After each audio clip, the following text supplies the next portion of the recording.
Hello बच्चों, let's read the question. So that air has pressure with the help of an experiment. Now to answer this question, first we will discuss here the key concept, and here the key concept will be air pressure.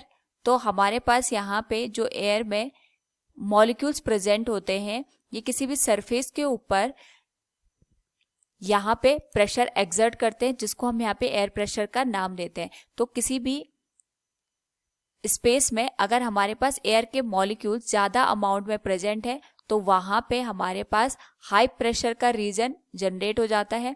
और किसी भी reason में अगर हमारे पास जो air के molecules हैं ये कम अमाउंट में प्रेजेंट हैं, उस पर्टिकुलर केस में जो हमारे पास रीजन है वो लो एयर प्रेशर का रीजन कंसिडर किया जाता है. तो जब भी हम हाई प्रेशर और लो प्रेशर का यहाँ पे रीजन जनरेट करते हैं नियर टू ईच अदर, उस पर्टिकुलर केस में जो एयर के मॉलिक्यूल्स होंगे ये हमेशा हाई प्रेशर से लो प्रेशर की ओर फ्लो करेंगे. यानी जहाँ पे एयर के मॉलिक्यूल ज़्यादा हैं वो कम रीजन वाले जो हमारे पास पोर्शन है उसकी ओर मूव करते हैं. ये बात हमें ध्यान रखनी है कि विंड या एयर हमेशा हाई प्रेशर से लो प्रेशर की ओर फ्लो करती है. तो क्वेश्चन में हमसे ये पूछा गया है कि हमारे पास यहाँ पे एयर हैज़ ऑल्सो प्रेशर, तो यहाँ पे इसको हमें एक एक्सपेरिमेंट के थ्रू शो करना है. तो इसके लिए हम यहाँ पे दो बलून लेते हैं, फर्स्ट एंड सेकंड. दोनों में यहाँ पे एयर फिल करते हैं और दोनों को एक स्ट्रिंग के थ्रू हम इस तरीके से यहाँ पे कनेक्ट करके इनके बीच में थोड़ा सा स्पेस क्रिएट कर देते हैं. यानी हम इसको कुछ टिल्टेड फॉर्म में इस तरीके से बाउंड कर देते हैं.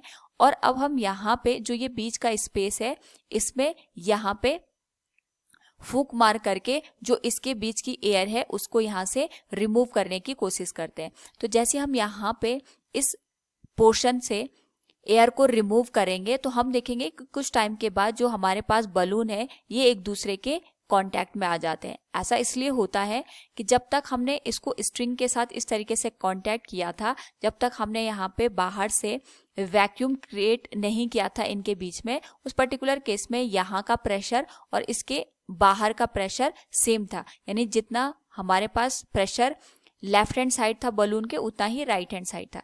जैसे हम यहाँ पे फूंक मार करके जो यहाँ पे बीच का पोर्शन है वहां से हवा को हटा देते हैं तो यहाँ बीच में हमारे पास एयर का अमाउंट कम हो जाता है और यहाँ पे लो प्रेशर का रीजन जनरेट हो जाता है. लेकिन जो बाहर का पोर्शन है यहाँ पे स्टिल हमारे पास जो एयर का अमाउंट होता है ये अभी भी ज़्यादा रहता है. यानी यहाँ पे अभी भी हमारे पास हाई प्रेशर का रीजन है as compare to the middle one. अब वी नो दैट हमारे पास जो एयर होती है हमेशा हाई प्रेशर से लो प्रेशर की ओर फ्लो करती है. तो इस पर्टिकुलर केस में यहाँ पे बाहर हाई प्रेशर होने की वजह से जो एयर है ये यहाँ पे लो प्रेशर के रीजन को भरने की कोशिश करती है और इस वजह से ये यहाँ पे बलून को बाहर से फोर्स लगाती है, जिसकी वजह से जो दोनों बलून होते हैं एक दूसरे के कांटेक्ट में आ जाते हैं. तो ऐसा तभी पॉसिबल है जब हमारे पास यहाँ पे एयर का प्रेशर मौजूद हो, क्योंकि हमें पता है प्रेशर और फोर्स एक दूसरे से रिलेटेड टर्म्स होते हैं. Hope all you understood it. Thank you and best of luck.